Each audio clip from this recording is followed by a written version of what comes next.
Сдруженијето на пензионери од Кочани во програмата за работа за годинава планира реализација на повеќе активности поврзани со социјалата, одморот и рекреацијата, како и со културно-забавниот живот на пензионерите.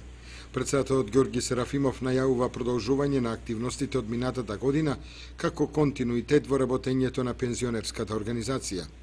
Ние на тоа ниво постигнуваме добри резултати, сега само ќе се организираме да биде тоа уште подобро. Што се однася до прво приоритетно е тоа го работиме преку организирани комисии и преку извршен одбор на здружењето.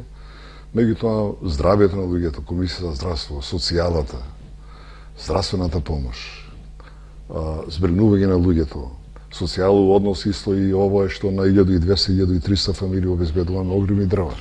Тоа не е мала работа. Друго што годишно се посетуваат, ако не повеќе, по 20-30 осамени, стари, болни пензионери, преку посебна комисија.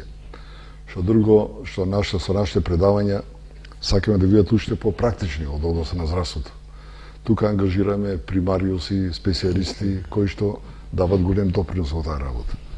И нашата комисија за таа работа е ангажирана, таму се директно вклучени такви специјалисти и лекари.